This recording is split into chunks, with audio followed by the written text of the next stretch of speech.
안녕하세요. 시사건건 홀스영입니다.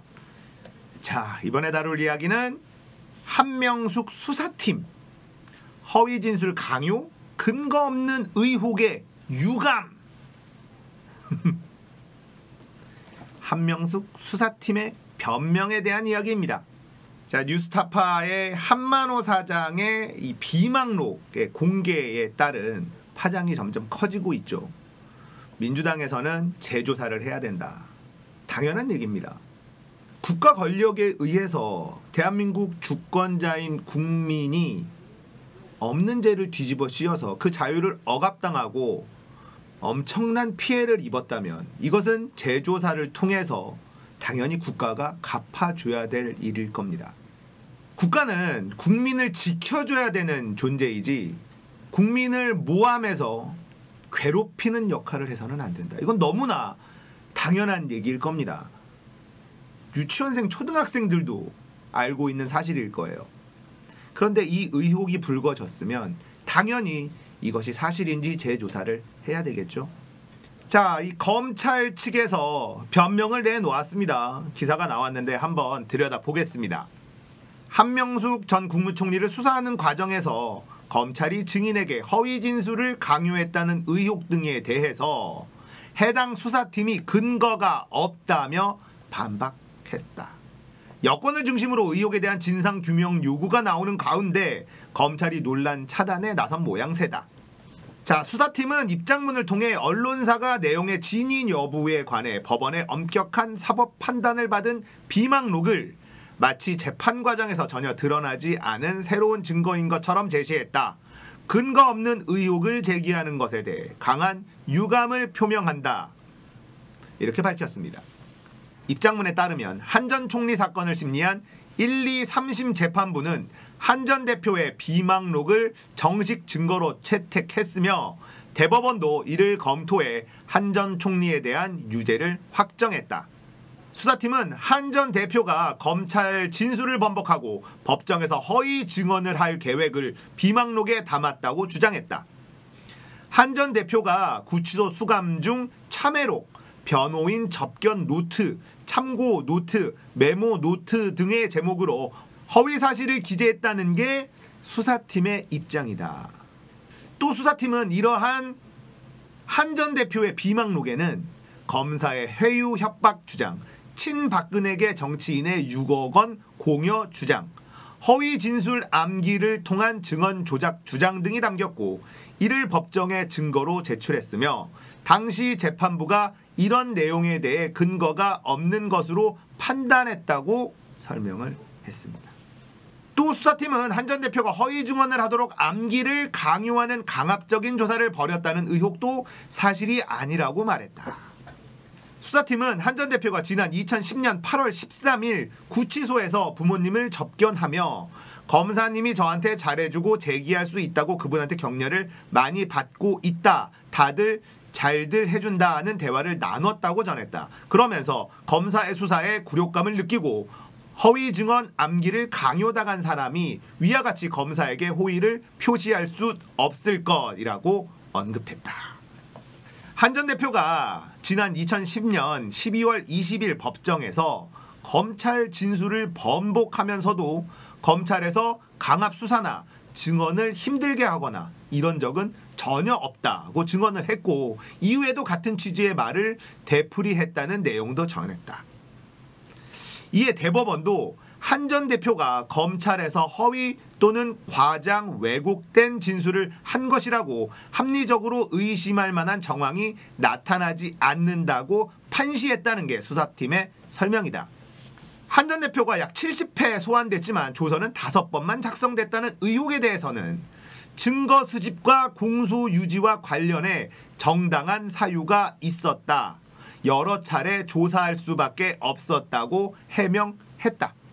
당시 한 전 총리에게 금품을 공여한 정황이 채권 회수 목록이라는 문건에 기재됐는데 이와 관련 언론 보도가 이어지면서 한 전 대표를 소환해 진위 여부를 검토해야 했다는 것이다.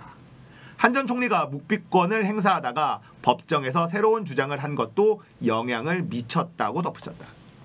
수사팀이 한 전 대표의 부모를 겁박했다는 의혹과 관련해서는 진술 강요를 위해 부모를 조사한 게 아닌 진술 번복에 관여한 사실이 드러나 경위를 확인한 것이라고 반박했다.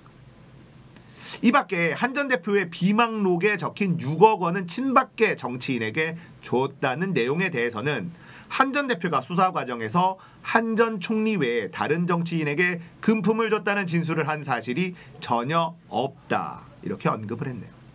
그런 내용을 기재한 사실은 있으나 법원이 진위 여부를 심리한 후 한 전 대표의 주장을 배척했다고 말했다. 자, 검찰이 변명을 하고 있습니다.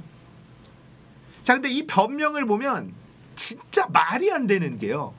법원이 그렇게 판단했기 때문에 우리는 법원의 이 검증을 받은 것이다라고 주장하고 있습니다. 1심 법원은 무죄를 택했는데요. 2심은 유죄를 선언했고요. 대법원은 이 2심을 받아들였습니다. 그러니 법원이 검증한 걸 니들이 뭔데 이 한만호의 비망록만 가지고 이걸 진짜라고 우기느냐. 우리는 법원에게 그 비망록을 전부 다 제출을 했고 법원은 그 비망록을 다 검토를 했고 이건 사실로 볼 근거가 부족하다라고 법원이 2심, 3심 법원이 그렇게 판단했기 때문에 우리는 깨끗하다 이렇게 얘기하는데요. 일단 이 검증한 법원이 문제 아닙니까?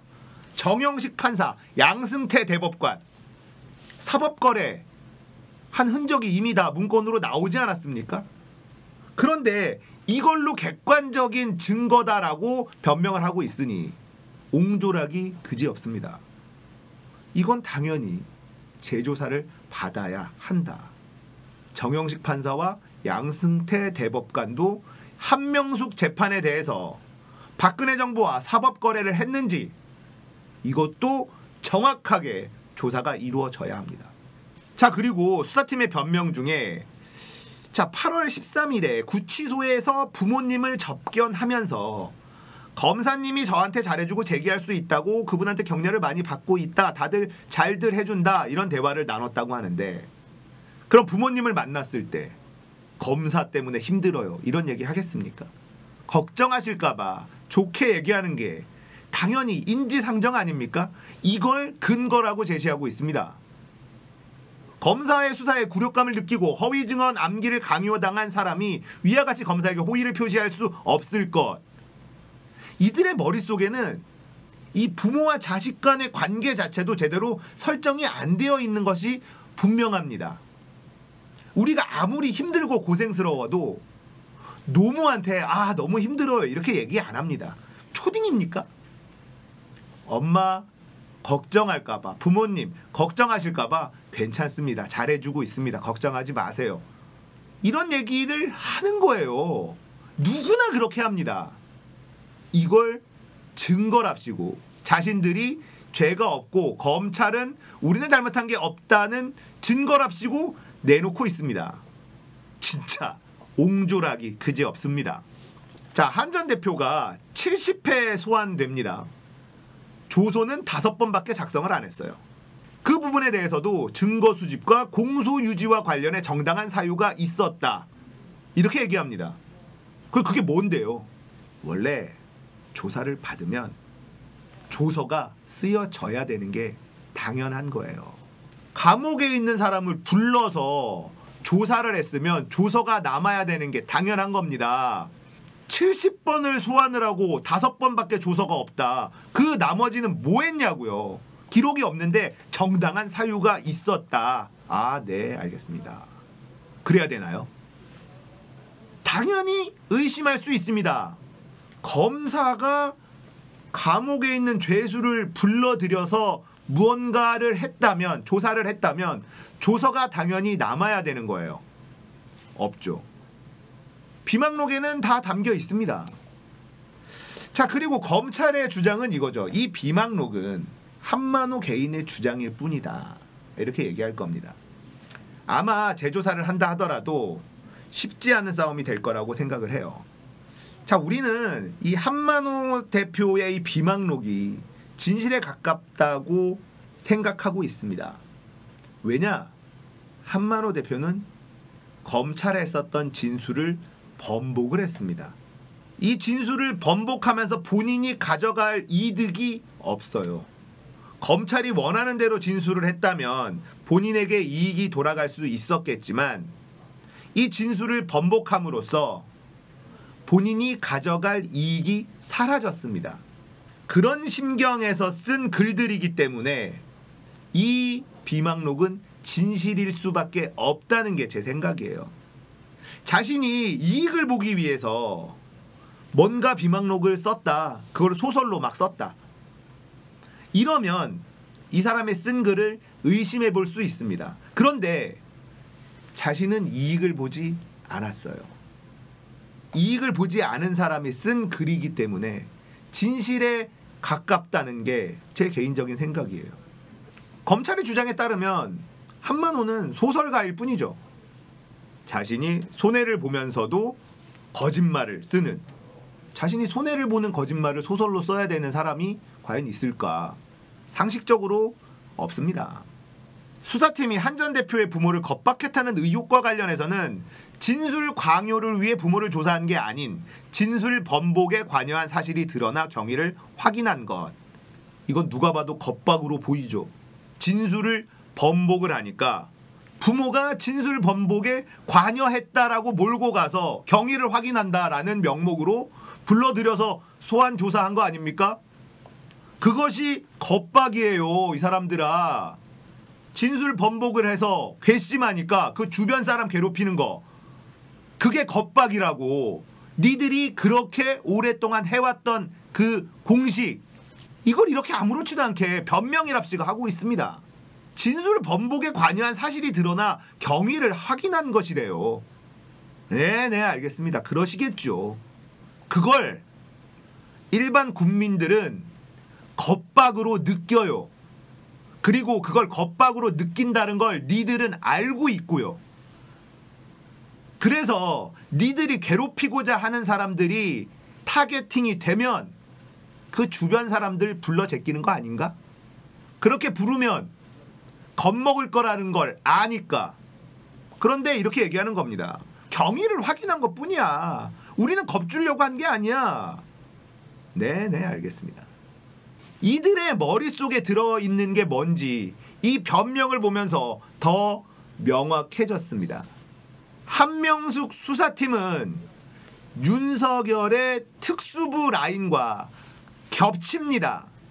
이들이 이때까지 했었던 나쁜 짓들은 여전히 진행 중이라는 겁니다. 한명숙 수사팀의 변명을 통해서 알아본 검찰의 더러운 모습입니다. 이들이 가지고 있는 머릿속의 이 사고 구조 자체가 우리랑 달라요. 너무나 당연하다는 거죠. 검찰은 법을 집행하는 곳이 아니라 법이라는 걸 방패 삼아 범죄를 저지르고 처벌받지 않는 집단이다. 저는 이렇게 정의를 내리고 싶습니다. 추미애 법무부 장관이 형사, 공판 검사 위주로 검찰을 개편하려고 합니다. 그동안에 엘리트들만 밟았던 이 특수부, 결국 엘리트만 갈 수 있다는 이 특수부는 범죄 집단 다름없는 곳이에요. 우리가 마음만 먹으면 없던 죄도 만들어낼 수 있다. 검찰의 권력에 도전하는 사람은 우리는 한 방에 묻어버릴 수 있다. 그게 대통령이든 총리든 상관없이 이런 마인드를 가지고 있는 게 검찰입니다. 그러니 이들의 어떤 자부심이 얼마나 대단하겠습니까? 대한민국 모든 법 위에 대한민국 검찰이 있습니다.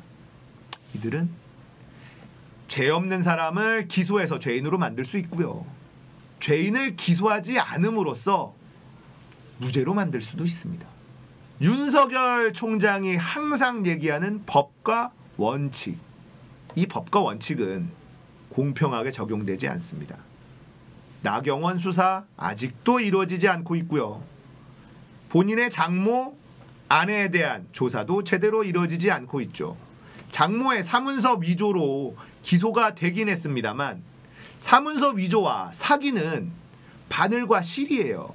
한 몸입니다. 따로 떨어뜨려서 존재할 수 없어요. 사문서를 왜 위조합니까? 무언가를 얻기 위해서 위조한 거죠. 그래서 사문서 위조와 사기는 한 몸처럼 따라가는데 장모권은요. 사기는 빠져 있어요. 기소 목록에 빠져 있습니다. 사문서 위조만 그건 확실하게 된다 하더라도 형량이 얼마 안 되니까요. 사기가 걸려 들어가야지 형량이 세지고 죄질이 무거워지는데 사기는 기소하지 않았습니다. 자, 만약에 장모권이 재판으로 가잖아요. 사문서 위조가 확정이 된다 하더라도 법원이 때릴 수 있는 형량은 얼마 안 돼요. 자, 법원에서 왜 사기로 기소하지 않았느냐라고 물어볼 수가 없습니다. 그건 검찰의 고유 권한이거든요.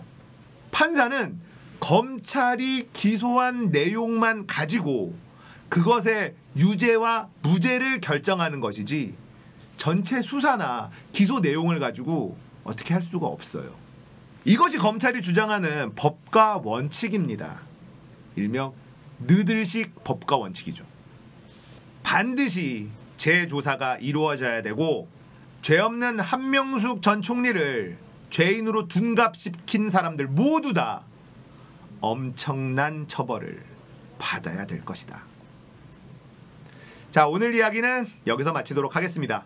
공감되셨다면 구독, 좋아요, 알람 설정 부탁드릴게요. 감사합니다. 끝!